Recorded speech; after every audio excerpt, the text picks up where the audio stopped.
मछली चुड़ैल की पूरा शरीर धीरे धीरे करके नीला हो जाती है। फिर वो एक सुंदर सी जल परी बन जाती है। एक दिन नीलकंठ और उसकी पति एक झील के किनारे आके आम के पेड़ में अपना घोंसला बनाया। फिर उनके 4 नन्हे नन्हे बच्चे हुए। तभी नीलकंठ के पति ने कहा, मैं बच्चों के लिए खाना लाने जा रहा हूँ। तुम बच्चों का ख्याल रखना। अगर मुझे आने में देर भी हुए, फिर भी तुम उस झील में मछली शिकार करने मत जाना। लेकिन बहुत देर होने के बाद भी नीलकंठ के पति ना लौटने पर नीलकंठ निराश होके बच्चों के लिए खाना लाने उस झील पर ही गई। लेकिन वो झील से जब मछली पकड़ रही थी, तभी अचानक इतने घने बादल कहाँ से आ गए। चारों तरफ अंधेरा छाने लगे और पानी में इतनी हलचल क्यों मच गई। ये हो क्या रहा है। तभी अचानक झील के ऊपर ही एक चुड़ैल प्रकट होती है और मछली मुझे दे दो, वो मेरी मछली है, वो मछली दे दो मुझे। तुम कौन हो? मुझसे क्या चाहती हो? मैं हूँ मछली चुड़ैल। इस झील में मछली पकड़ने कोई नहीं आता। यदि कोई भी आए और मछली पकड़ भी ले, तो मैं उसे मछली छीन कर खा लेती हूँ। अरे बाप रे चुड़ैल, मैं यहाँ से चली जाती हूँ। फिर नीलकंठ घर लौट आई। तभी अब मैं क्या करूँ? इतनी देर हो गई, मेरे पति भी शिकार से नहीं लौटे। पता नहीं वो कहाँ रह गया। तभी बच्चों ने कहा, माँ खाना दो ना, बहुत भूख लगी है माँ। हाँ माँ, बहुत भूख लगी है, खाना दो ना। नहीं, मैं नहीं डरूंगी, मुझे बच्चों के लिए खाना लाना ही होगा। फिर से नीलकंठ वहाँ जाती है और मछली पकड़ने लगती है। मैं जल्दी से मछली पकड़ के चली जाती हूँ, नहीं तो वो चुड़ैल फिर से आ जाएगी। लेकिन जब उसने मछली पकड़ी, तभी वो चुड़ैल फिर से आ गई। वो मछली मुझे दे दो, नहीं तो बाकी सब की तरह मैं तुझे भी खा जाऊंगी। नहीं, मुझे छोड़ दीजिए मछली चुड़ैल, मेरे बच्चे भूखे हैं। बच्चों के लिए मछली ले जाने दीजिए। मेरे पति भी मछली लाने गए थे, लेकिन अभी तक लौटे नहीं। अगर आपको मछली खाना है तो लीजिए, पहले आप मछली खाइए, फिर बच्चों के लिए लेकर जाऊंगी। नीलकंठ के मुंह से ऐसी बात सुन के चुड़ैल की आंखों में आंसू आ गई। फिर इससे पहले कोई मुझे कभी भी इस तरह मछली नहीं खिलाई। सब मुझसे डर के भाग जाते हैं, लेकिन आज से तुम मेरे दोस्त हो और मैं हमेशा तुम्हारी ख्याल रखूंगी। लेकिन तुम्हारे पति को मैंने नहीं खाई, पर मुझे असली राज पता है। मेरे पति के साथ क्या हुआ मछली चुड़ैल? तभी मछली चुड़ैल नीलकंठ को पूरी घटना बताई। तुम्हारे पति जब नदी किनारे बैठकर मछली ढूंढ रही थी, तभी किंग कोबरा पीछे से आके तुम्हारे पति को निगल लिया। ये सुनकर नीलकंठ बहुत रोने लगी। फिर वो रोते रोते अपने घोंसले की तरफ चली गई। इसके कुछ दिन बाद जब नीलकंठ सो रही थी, तभी वहाँ किंग कोबरा आता है। अरे वाह, नीलकंठ और बच्चे सो रहे हैं। मैं चुपके से जाके पहले नीलकंठ फिर बच्चों को मारूंगा और पेट भर के खाऊंगा। फिर किंग कोबरा नीलकंठ को काटने जाता है। तभी वहाँ चुड़ैल आ जाती है और किंग कोबरा को पकड़कर झील के किनारे ले आती है उसको सजा देने के लिए। लेकिन तभी किंग कोबरा ने चुड़ैल को ही काट लिया। ये देख नीलकंठ ने कहा, मछली चुड़ैल आपका शरीर ऐसे नीला क्यों हो रही है? मछली चुड़ैल के पूरा शरीर धीरे धीरे करके नीला हो जाती है। फिर वो एक सुंदर सी जलपरी बन जाती है और झील के पानी में तैरने लगती है। ये देख झील के किनारे से नीलकंठ ने कहा, क्या आप चुड़ैल नहीं हो, एक जलपरी हो? मैं हूँ नीला जलपरी। झील के अंदर ही मेरा घर था। तभी मुझे मछली खाना बहुत पसंद था और मैं लालच करके जरूरत से ज्यादा मछली खाती थी। तभी एक दिन जलदेव ने मुझे श्राप दी। देखो नीला जलपरी, तुम बहुत ही लालची होती जा रही हो। तुम्हें इतना मना करने के बाद भी तुम जरूरत से ज्यादा मछली खा रही हो, जो हमारे नीति के विरोध है। इसीलिए मैं तुमको श्राप देता हूँ कि आज से तुम एक चुड़ैल बन जाओगी। और मैं मछली चुड़ैल बन गई। मछली खाने के लिए तड़पती रही, लेकिन सांप के कटने से जहर के कारण मैं फिर से नीला हो गई। और तुम्हारी मदद करते समय ऐसा होने पर मुझे मुक्ति मिल गई। अब मैं फिर से जलपरी के रूप में पानी में रह पाऊंगी। इसके बाद नीला जलपरी पानी में चली जाती है, लेकिन नीलकंठ की हर मुसीबत में उसके साथ देती रही। एक दिन एक किंग कोबरा रास्ता भटक के सुरमई जंगल की तरफ आ पहुंची। इस सुरमई जंगल में वैसे कोई भी नहीं आते थे। इस जंगल में अजीबो गरीब बहुत सारी हरकतें होते रहता था, इसीलिए कोई भी इस जंगल के रास्ते में नहीं आते थे। लेकिन वो आ गया था। रास्ता खोकर वो एक बड़ी सी तालाब के पास आ पहुंचा था। किंग कोबरा थककर तालाब के पास बैठ गया और वहाँ से पानी पीने लगा। तभी अचानक उसको चौंका के एक खूबसूरत मरमेड तालाब से उठकर आई।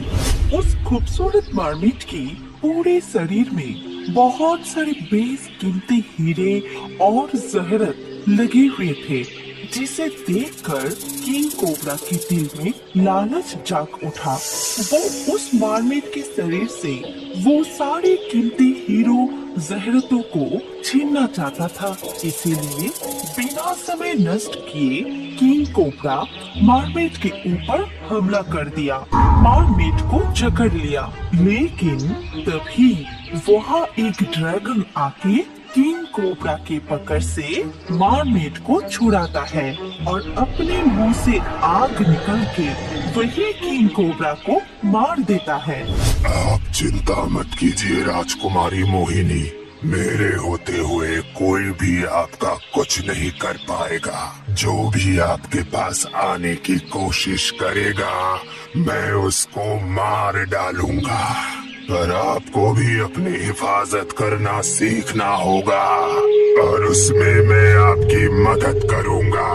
नहीं तो ये दुनिया बहुत ही लालची है, सब आके कीमती हीरे जहरात को छीनना चाहेगा। उस घटना के बाद बहुत साल बीत जाती है। अभी राजकुमारी मोहिनी नाम की जो मरमेड सुरमई जंगल में रहती है, वो अपने आप को बहुत ही शक्तिशाली बना ली थी। बहुत सालों की कोशिश से उसने एक ऐसी जादुई विद्या प्राप्त की है जिससे वो किसी को भी अपने बस में कर सकती है। किंग कोबरा के बाद से बहुत सारे लोग मोहिनी के हीरे जहरत को पाने के लिए उधर आई है, लेकिन उन सबको मोहिनी अपने बस में कर लेती है और फिर किसी को भी जिंदा नहीं छोड़ती। और इस काम में ड्रैगन उसकी पूरी मदद करता है। अब मैं इतना शक्तिशाली बन गई हूँ, कोई भी मुझसे बच नहीं पाएगा। सालों पहले की मोहिनी और आज की मोहिनी में बहुत फर्क है। आज अगर मुझे कुछ हो भी गया तो मुझे कोई चिंता नहीं होगा। आप कहीं भी जाएंगे, मुझे हमेशा ही आपकी जरूरत रहेगा। इधर सुरमई जंगल से दूर एक घने जंगल में बहुत सारी पंछियां रहती थी। इनमें से रंगीला नाम की एक बाज बहुत ही शातिर था। वो हमेशा सबके ऊपर राज करना चाहता था। वो बहुत कुछ जानता था, इसीलिए अपने ज्ञान की वजह से बाकी सारे पंछियां उसको बहुत सम्मान देते थे। रंगीला की दो जिगरी दोस्त थे, एक तोता और एक मैना। सुनो दोस्त मैना, मुझे कुछ पता चला है। क्या पता चला है? यहाँ से कोसों दूर एक सुरमई नाम की जंगल है। वहाँ पे एक जादुई तालाब में बहुत सारे कीमती हीरे जवाहरात है। वो अगर हाथ लग जाए तो फिर मजा ही आ जाएगा। यहाँ मैं राज करूँगा।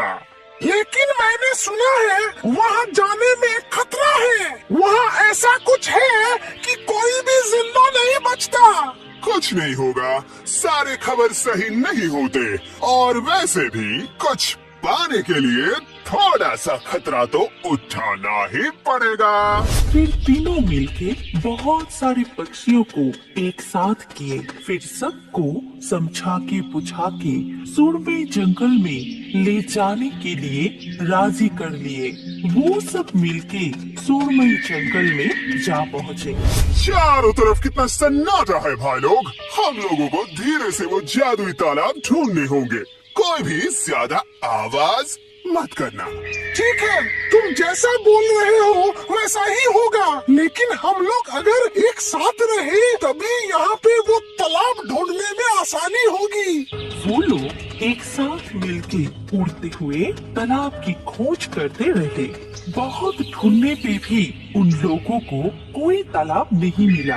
सब लोग फिर थक के एक जगह पे बैठ गए। तुम सारे लोग थक गए हो, तुम लोग यहाँ थोड़ी सी आराम कर लो। मैं ज्यादा थका नहीं हूँ। मैं तोता को साथ लेकर थोड़ी आगे जाके देखता हूँ। आगे कहाँ देखोगे? हम तो सब जगह देख लिए। देखो, खाली बैठ के कोई फायदा तो नहीं है। तुम लोग थक गए हो, थोड़ा सा आराम कर लो। हम लोग अभी थके नहीं हैं, तो देखने में क्या दिक्कत है? रंगीला को समझ के मैना तोता को लेकर आगे चला जाता है। मैं भी तो थक गया हूँ, लेकिन तुमने बोला इसलिए मना नहीं कर पाया। अरे अरे, तुम अगर नहीं आते ना तो गड़बड़ हो जाता। मुझे शायद एक तालाब दिख गया है। आगे वो जो घना जंगल है उसके अंदर मैंने एक तालाब देखा है शायद। हम दोनों क्यों आए? सबको बुलाना होगा फिर। अरे बंधु, हीरे जवाहरात अगर एक बार हाथ लग गए ना तो फिर हम दोनों बांट लेंगे। वो घमंडी रंगीला, उसको कुछ भी नहीं देंगे। तुम चुपचाप मेरे साथ चलो। दोनों एक साथ ढूंढते ढूंढते एक बड़ा सा तालाब के पास आ पहुँचे। मैना वहाँ पहुँच के मन ही मन सोचने लगा, अगर एक बार वो सब बेशकीमती हीरा मेरे हाथ लग जाए तो फिर इस फुद्दू तोता को भी अपने रास्ते से हटा दूंगा। यही वो तालाब है या नहीं कैसे पता चलेगा? मैं थोड़ा पानी पी के देखता हूँ। तोता पानी पीने गया कि तभी तालाब के पानी से एक सोने का टुकड़ा तोता के हाथ लगा। वो चौंक के उस टुकड़े को मैना को दिखाया। अरे, हम सही जगह पे आए हैं, ये तो वही तालाब है। तभी अचानक उन दोनों को चौंका के मोहिनी तालाब के पानी से ऊपर उठ के आई। उसकी खूबसूरती देख के तोता और मैना अचंभित हो गया। मोहिनी के पूरे शरीर में बहुत सारी कीमती हीरा जहरत था, जिसे देख के मैना और भी लालची हो गया और उसे पाने के लिए कुछ भी करने को तैयार था। लेकिन तभी मोहिनी अपने जादुई शक्ति से तोता और मैना को अपने बस में कर लेती है। तुम दोनों भी मेरे शरीर से हीरे जहरत लेना चाहते हो? तुम दोनों को भी मैं नहीं छोड़ूंगी। उसके जादू से वो दोनों वहाँ से हिल नहीं पाए और मोहिनी ड्रैगन को बुलाती है। फिर ड्रैगन अपने मुंह से आग निकलकर दोनों को मार देता है और फिर से मोहिनी पानी के अंदर चली जाती है। इधर रंगीला और बाकी सारे पक्षियाँ थक के वही सो गए। बहुत देर बाद जब रंगीला की आँख खोली, वो चौंक गया क्योंकि अंधेरा हो चुका था और उसके दोस्त तोता और मैना तभी भी नहीं लौटे थे। वो बाकी सारे पक्षियों को उठाया और तोता मैना को ढूंढने के लिए कहा। वो खुद भी दोनों को ढूंढने के लिए जंगल के दूसरी तरफ चला गया। वो जब दूसरी तरफ जा रहा था तब बाकी पक्षियाँ तालाब को ढूंढ लिए और उन लोगों के हालात भी तोता और मैना जैसा ही हुआ। ठीक उसी तरह से मोहिनी सबको अपने बस में कर लेती है। फिर मोहिनी के ड्रैगन आके सबको अपने मुंह से निकली हुई आग से मार दिए। अभी रंगीला पूरी तरह से अकेला हो गया था और वो बार बार रास्ता भटक के एक ही जगह पर आ रहा था। सब छूट गए, अंधेरा भी बहुत हो गया है। क्या करूं, कहाँ जाऊं? जंगल से निकलूं भी कैसे, पता नहीं। सब लोग कहाँ चले गए? वो मन ही मन ये सब सोच रहा था कि तभी अचानक एक पेड़ से एक चील उड़ के उसके सामने आया। देखो, तुम कौन हो मुझे नहीं पता, पर यहाँ रहना तुम्हारे लिए अच्छी बात नहीं है। जितनी जल्दी हो सके यहाँ से चले जाओ। मैं और मेरे साथी मिलके यहाँ एक जादुई तालाब ढूंढ रहे थे, जिस तालाब में बहुत सारे हीरे जवाहरात हैं। मैंने सुना है, लेकिन वो लोग अभी मुझे मिल नहीं रहे हैं। शायद हम सब रास्ता भटक के इधर उधर हो गए हैं। मुझे नहीं लगता कि तुम्हारे साथी लोग अब जिंदा भी होंगे। और यहाँ पे कोई जादुई तालाब नहीं है। यहाँ के तालाब में मोहिनी नाम की एक जादुई मरमेड रहती है। उसके पास वो सारे हीरे जवाहरात हैं। तुम वो सब नहीं ले पाओगे क्योंकि मोहिनी किसी को भी नहीं छोड़ती। मैं वो बेशकीमती हीरे जवाहरात लेके फिर जाऊंगा, नहीं तो यहाँ से कहीं नहीं जाऊंगा। ठीक है, जैसी तुम्हारी मर्जी। मैं सिर्फ तुम्हारी इतनी मदद कर सकता हूँ कि जिससे तुम्हारे ऊपर मोहिनी के जादू नहीं चलेगा। वो तुम्हें अपने वश में नहीं कर पाएगी। बहुत सालों के तपस्या के बाद मैंने ये शक्ति प्राप्त की है। चील से आशीर्वाद लेकर रंगीला वहाँ से उड़ जाता है और थोड़ी ही देर में वो उस तालाब के सामने पहुँच जाता है। मोहिनी, बाहर आ! तूने मेरे साथियों को मारा है, नहीं छोड़ूंगा। बाहर आ! रंगीला बाज के पुकार से मोहिनी पानी से ऊपर आती है। उसकी सुंदरता और उसके शरीर में लगे हीरों को देखकर रंगीला चौंक जाती है। मोहिनी उसको भी अपने बस में करना चाहती है, पर चील के दिए हुए आशीर्वाद की वजह से रंगीला पर मोहिनी का जादू का कोई असर नहीं होता है। ये देख मोहिनी बहुत गुस्सा हो जाती है। मेरे रूप के जादू से आज तक कोई भी बच नहीं पाया है। तू कौन है? अभी तू मेरे बस में आ जाएगा और फिर आज ही तेरा आखिरी दिन होगा। मेरे सोने हीरे को हाथ लगाने की सोचा भी कैसे? तुम मेरा कुछ नहीं कर पाओगी। तुम्हारी सुंदरता की बस में आने वाला नहीं हूँ मैं। मुझे तो तुम्हारे ऊपर लगे हुए सोने हीरे से मतलब है। रंगीला पर उसके जादू का कोई असर नहीं हो रहा था। ये देख मोहिनी बहुत घबरा गया और फिर वो ड्रैगन को बुलाती है। ड्रैगन सब कुछ देख के बहुत क्रोधित हो जाता है। अपने मुंह से आग निकल के रंगीला को मारना चाहता है, लेकिन उससे पहले ही रंगीला ड्रैगन पर आक्रमण कर देता है। अपनी चोट से ठुकराते ठुकराते ड्रैगन को मार देता है। तब मोहिनी बिल्कुल अकेली पड़ जाती है। सब कुछ देख के दुखी होके तालाब के अंदर चली जाती है। भाग के कहाँ जाओगी?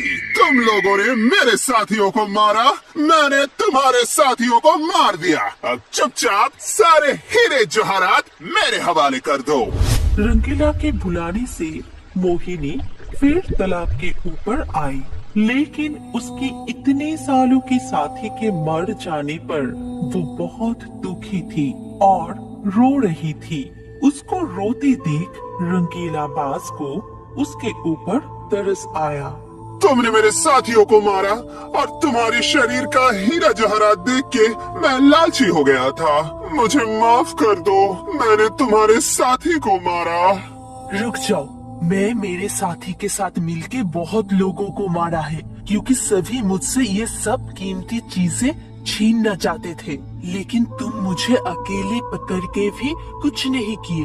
ऊपर से तुम लालची होने के लिए माफी भी मांग रहे हो। इसीलिए मैं तुम्हें मेरे शरीर से एक कीमती हीरो का हार देती हूँ। ये कह के मोहिनी अपने गले से एक हार निकल के रंगीला बाज के गले में उसे डाल देती है। तभी सबको चौंका के मोहिनी एक सुंदर दुनिया में बदल जाती है। धन्यवाद, तुम्हारे लिए मैं आज श्राप से मुक्त हो गई। मेरे ऊपर श्राप था, जब तक मैं खुद से किसी को भी मेरे शरीर से हीरे जहरत निकल के नहीं दूंगी, तब तक मैं इसी तालाब में मरमेड बन के रह जाऊंगी। तुमने मुझे आज श्राप से मुक्त कर दिया। मुझे धन्यवाद मत दो, तुम्हारे लिए मैं भी लालच से मुक्त हुआ हूँ, वो भी कम नहीं है। तुम्हारे लिए ही मुझे महसूस हुआ है कि लालच बुरी है। मुझे अब छोड़ के मत जाओ, मैं यहाँ अकेले नहीं रह पाऊंगी। मुझे तुम्हारे साथ ले चलो। ठीक है, अब से हम दोनों एक साथ ही रहेंगे। फिर दोनों सुरमई जंगल को छोड़ के हमेशा के लिए चले गए और एक साथ खुशी खुशी रहने लगे। हमारी कहानी यहाँ पर खत्म होती है। अगर आपको ये कहानी पसंद आई तो इस वीडियो पे लाइक जरूर करना। अगर आपके पास कोई पसंदीदा कहानी हो तो कमेंट करके बताएं।